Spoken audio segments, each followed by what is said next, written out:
everyone has a community. Hey, there it is. All right. Well, we'll start again. Tell us about your inspiration for Voidwalker. Yeah. Hi, everyone. I'm Sarah. It's wonderful to see you and meet you, and thank you for all gathering here tonight.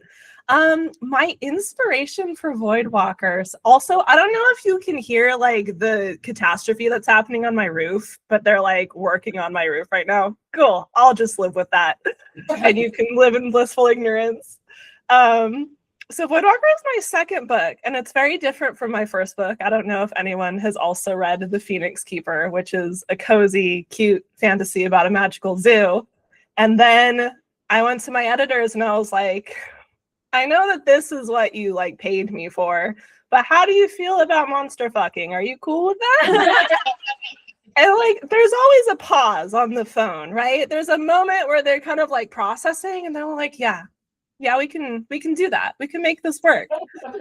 So we did quite a pivot. I feel like there are still some similarities, and there's like, they asked me if there were cute magical creatures. I'm like, I don't know how to explain to you that the love interest is the mischievous magical creature in this one, but like, we'll get to it eventually. And I just love the idea of doing something that was a little bit more like higher stakes. It's definitely not on the cozy side. So there's more, battles and magic and world building, and this idea of a world that has like these different planes of reality is just super fun from an author perspective, because there are so many different things to build and interconnections to make, and certainly things that I didn't even get to tackle in this first book that I hope that in the future perhaps we can work back around to.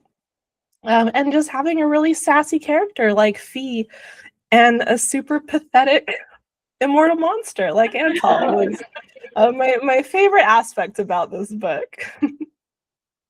Anybody have any questions? Wait, you guys, we talked about questions that we had beforehand, so now's your time. Did you prepare them beforehand? Ryan. Oh no, we answered your question. Yeah, my question was good. Yeah, okay. I love your pathetic character that they can't do anything for themselves. It was like my favorite thing about this book is like they were not automatically winners in a fight, and it was just great. It's like this is more of what happens. So thank you.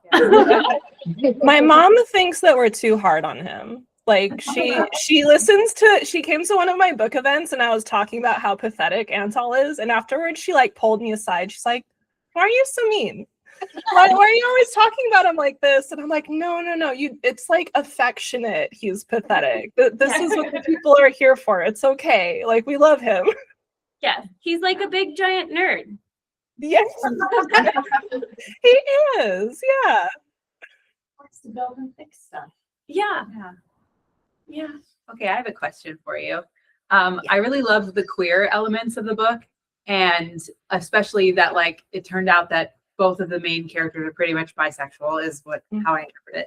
And it is not questioned. Like, you find out about Antal's relationship with the guy later, and it's just assumed like, yeah, of course you had a relationship with him. It's not like, oh, I didn't know you also like men. Like, it didn't go down into that rabbit hole. And it's like bisexuality was the assumed norm, it seemed almost. Mm-hmm. And so was it your intention that like this world is just everyone's queer or bisexual to a certain extent, or is it just these two main characters so they recognize that in each other and didn't think that was weird in each other, or different? What an amazing question. I should make that canon, right? Just everyone is bisexual in the world, unless I feel like that's a good rule for my books. Like, unless stated otherwise, you could probably just assume that they're bisexual and be fair. I think I just wanted to write a world that was very queer normative, because the world kind of sucks that we live in a lot of times and is not very queer normative. So, these are one of the fantasies that I can imagine is a place where you can just say like, oh, I like a girl, I like a guy, and it not like make people factory reset their brains. They can just be like, oh, okay, yeah, that's totally acceptable. So having both Fee and Antal be bisexual in a way that's like you pointed out, it's not like we're waving our hands about it when it happens. It's just something that Fee learns and she accepts about him. It's not like a weird thing or a thing that she feels the need to point out. Is, I don't know, the kind of bisexual rep I wish we lived with in the real world a lot more times. So I'm glad that people can notice that and enjoy it. I don't think it means everyone in the world is bisexual, more that just like if you tell people what your orientation is, they're just like, all right, cool, noted, moving on. But it would be fun to just have a whole world where everyone's bisexual. I would enjoy that book. Sure. Although I guess if you like monsters, you're really pansexual. Not really. This is a dilemma, right? Like you go into rabbit hole, like how do we actually classify this? So I don't have a clear answer on that one. That question. Who else had a question? I have a question. How did you decide to build Antal as a monster? Was it like the ozone scent, like all like how did gray skin, the nails, the energy, you know, like The horns. the horns? Sorry. I have to ask, first of all, if people actually know what ozone smells like, because I've discovered that this is a divisive topic when discussing my book, where like I have a very clear idea of what ozone smells like, and I'm learning that not everyone does. And so this is like fascinating to me. That's like a tangent. We can circle back to that. So creating my wonderful Antal, I wanted something that was brand new, because like I read a lot of Romantasy. I read fae books and vampire books and dragon books. And when you go into those, you have kind of a little bit of a preconception of, you know, what fae lore is going to be like. And authors do fae like completely differently, but there are still some commonalities that you kind of go into expecting it. And I didn't want that. I want just like blank slate. I have no idea what to expect for this creature that is on the page in front of us. So he still definitely has, I think, kind of inspirations. He has kind of like fae and vampire aspects to him. And then my weird biology brain kicks in, because I unfortunately have all my degrees in biology and taught biology, and you just can't get rid of it in your life as much as you try. So I'm like, okay, let's think about like the ecological history of this species. And they hunt from trees. They are arboreal predators. That's your SAT word of the night. It means they hunt from trees. So they have antlers just because I think they're cool. That's what I get to do as an author, is say I just really like antlers and include them. But they have to be very sleek to the head, because, you know, you can't have giant antlers or they'd get caught in trees. It would be really awkward if that was the case. And also long tails, because animals that live in trees very often have long tails for balance. And so I had this kind of concept of what the Dayari looked like when I started writing. And then figuring out their mannerisms was something that I kind of discovered as I was writing. So little things like, you know, they flash their teeth all the time, they like flick their tails is how you figure out their emotions. And I was probably halfway through the book before I realized that I just made them giant cats. Like that wasn't my intention starting off. But the moment I recognized it, I was like, oh, okay, this is what we're doing. We can buy into this. So my cats are in the acknowledgements. A special thank you to them, to Monty and Perry, who are my little inspiration for cat mannerisms that became the terrifying immortal creatures in this book.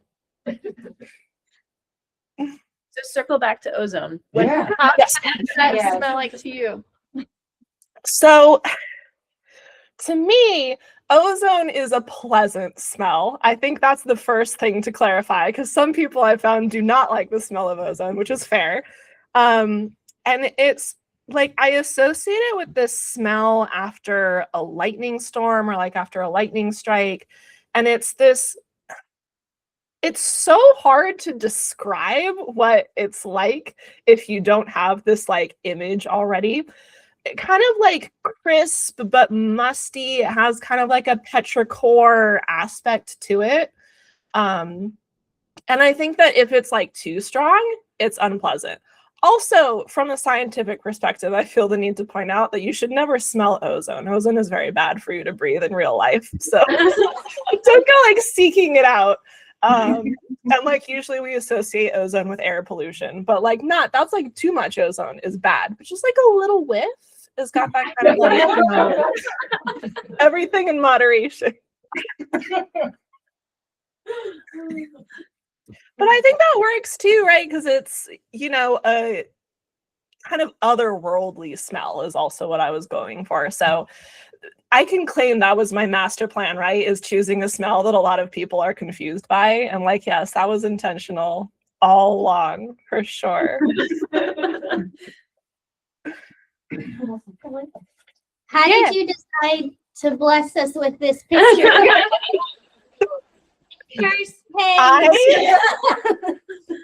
I'm so glad that you enjoyed. Yes, this is one of my favorite parts of the US edition is this art on the inside cover. I wanted something special for the US edition because the UK edition has like a foiled cover and the US is like boring. And a lot of times we don't put foil on covers. It's just, I don't know. The UK does this better than us. So I'm like, okay, I reached out to my US publishers and I draw a lot of my own character art. So I said, I will draw something for you. Like, you don't have to go and commission someone. You don't have to expend effort. Here, I sent them like 3 different drawings that I had. And I thought, I'll just include this one. I'm like, there's no way they're gonna choose this one because it's ridiculous. But I'll include it just in case. And they immediately came back and said that one. That was what the marketing team, like officially at Orbit, decided was like, this is what we would like to have on the inside cover. So thank you to them for enabling me. And I think this means that unfortunately now I have to come up with something equally good for the second book to try to get on the cover. So that's a tall order now.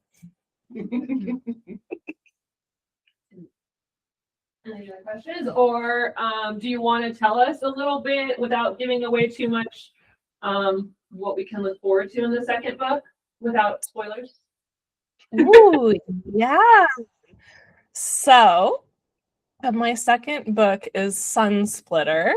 That will be coming out in August.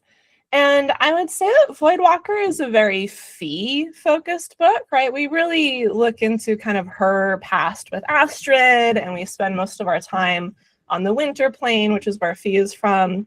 Sunsplitter is a little bit more of an Antal-focused book. So we'll actually get to go to the Twilight Plane, which is where the Dayari are from, meet his dad, who is just a wonderful individual, I'm sure. Very supportive, very understanding of his lifestyle choices. That's going to go really, really well. I made the mistake of drawing art of his dad, and all of my fans just think he's hot. I've created a real problem for myself because he's like a narcissistic murderer. And every time I post about him, they're just like, ooh, daddy antlers. So we're going to have to fix this somehow. Maybe when you meet him, you'll realize that he's a piece of shit. And it's just going to be a great adventure. It's going to be more of like Antal being stressed, dual POV. So we actually get Antal POV in that one. More of Fee just like screaming and snarling at every immortal creature that could kill her. And like that makes Antal more stressed, obviously. And it's a great time, great dynamic. And if you want little teasers, I've been writing bonus chapters for my newsletter. I have 4 bonus chapters that are like cute slice of life in between Voidwalker and Sunsplitter, and there are 2 more coming out still. So if you're looking for something to tide you over in between, you can check that out. And is that only in the newsletter or is it on your website? The first 3 chapters you can get on my website right now. And then if you want the 4th one, you have to sign up for the newsletter. It's like the newsletter people, that just came out today. The newsletter people get it first, and then it'll eventually go onto the website for free. But you should definitely sign up to my newsletter so you hear all of my news. This is like, I'm like required to say that. Do you share more of your artwork in your newsletter? I do, yeah. So each of the bonus chapters has actually had a new piece of artwork to go with it. I had this one was from our Christmas episode, so it's Fee and Antal, and she's putting little bells on his antlers, which is a wonderful time. So that is very cute and fun. So I try to share, my art on my Instagram and my newsletter anytime I create stuff, and I'm still trying to create kind of my new prints for Sun Splitter, so those will be coming in the future. Yay. We really appreciated the prints and your signature. What a fun, cool book plate you had. Yes. Yes. Thank you. Anybody want to show it off in the video for posterity? Maybe put their book plates in. Yeah.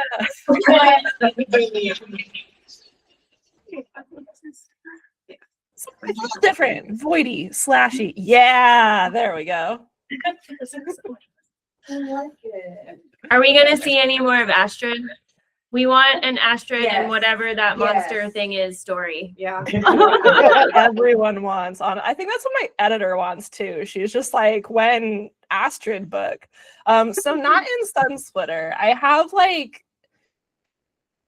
it's hard because publishing is what it is and they decide what I get to write. But in my grand aspirations, I would love to write a whole kind of interconnected universe of different stories. And if that was allowed to happen, then Astrid and her monster pal would definitely have a book on their own as they travel off across the far reaches of the plains. So your support helps make that happen. So I appreciate all of you. We got to go check in on Astrid at some point. She's just got so much badassery still ahead of her, I feel like. I know. I'm talking like off screen here. I can't even get it. Just listen to the voice. What was your inspiration for I don't know, how did you come up with the void and this and the the technology and all these Oh kinds my of goodness. was there an inciting incident or I love this question because I don't know how to answer it. It's one of these aspects of the world where I've just thought about it for so long that I can't figure out where it started from. It's this world that I've written in, and I actually wrote another book series before Voidwalker when I was still a querying author and I didn't have an agent. So Voidwalker is actually a spin-off series of the first series that I wrote in this world. So I've been playing around with it for a long time. And I think I mentioned, the idea of the different planes of reality is probably kind of the first thing that I really latched onto. Because again, from a writer's perspective, you can just explore so much and have all these different worlds potentially to go into. And I love the aspect of the void as this kind of I consider Voidwalker a fantasy, but other people class it as sci-fi. It's this weird, it rides the line a little bit, right? Of the void has this very spacey feel. It's kind of fantasy space, right? And the different planes are kind of different planets in a way. So I've always been interested in stories that have kind of that more fusion of magic and technology and are not quite medieval type based. Voidwalker is kind of inspired by roughly early 1900s level technology, right? They have trains and trolleys. It's got almost a little steampunky aspect to it. So combining that with kind of this idea of this void out there and all of these different planes to explore is something that I just really love. Probably also as a scientist, right? Having kind of a science-y aspect to the technology and the magic, in addition to the fantasy aspects of weird antler creatures with tails. what about the your very sort of visceral, the source of magic just coming, well, it's not even, they don't even call it magic. What do they call it? They don't call Energy, it magic. right? Energy. Energy. The energy coming from within people that tied into your biology background or Yeah. My nerdiest answer, so this isn't in the book because I feel like it would just be too much for anyone. My nerdiest answer is that my magic system is basically cellular respiration, but like that you can harness. So if you remember at all your like high school biology lessons, is that all of our cells make energy. Mitochondria is the powerhouse of the cell. So I thought, what if you could take that cellular energy that like powers your body and just make it into an external form? So that's like the magic part of it, right? Because in real life, we can't do that. I wish that I could just like summon the energy from my cells and create an awesome energy sword. But it has that kind of fusion of the magic aspect, because this is something we definitely can't do in our world, but also that scientific underpinning, which again, the word cellular respiration, not in the book at all, but that is kind of like the underlying silly inspiration. And then being able to shape that into daggers and swords and other kind of like shields and sorts of things. Do we have anything else? Ask an author question instead of a book related Yes. question. Yeah. I wanted to ask if there's anything unique or special of like rituals that you have when it comes to writing or preparing to write. I am definitely a plotter, so I plan things out a lot beforehand. When I'm like planning a book, I have all of my outlines and my zero drafts. Like I cannot just sit down and like make words out of nowhere. I wish sometimes. The actual act of writing, I feel like really varies for me on, I'll have kind of what is working for me at the moment, and it could be for like different books or different just sort of months of writing a book. And so I think being flexible of sometimes I'm just on a deadline and I just got to sit down with my big cup of tea and like make this happen no matter how miserable I am. Sometimes the last book I was writing, I was like discovered this, I don't know if any of you know the game Silk Song, but it's a really cool video game that has a great soundtrack. And I discovered a like 25-minute Pomodoro technique video that was the Silk Song soundtrack. And I probably listened to that like 20 times while I was drafting. And that was what worked for me for that particular book that I was working on. So I think just like finding the thing that is going to get you consistent in the moment, and also being open to like shifting it up if that thing stops working and being okay with that. Because sadly, my brain got bored of the Silk Song Pomodoro videos, and now we got to find something new.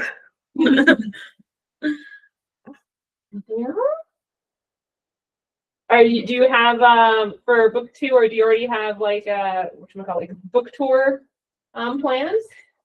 I haven't yet. That's next on my to-do list because I need to figure out my different tour stops. I don't think I'll have a tour stop in Florida because I am going to be at Villains and Vixens in July. It's calendar. July, yeah. And so like the week before Sunsplitter comes out, I'm going to be at Villains and Vixens and hopefully some other maybe nearby bookstores. So I'll definitely try to share that if you want to come meet me in person. Well, thank you. Thank you so much. Anybody else? Anything else? Oh, do you have anything, Ryan? What are you reading right now? Oh, that's good. Oh, what am I reading?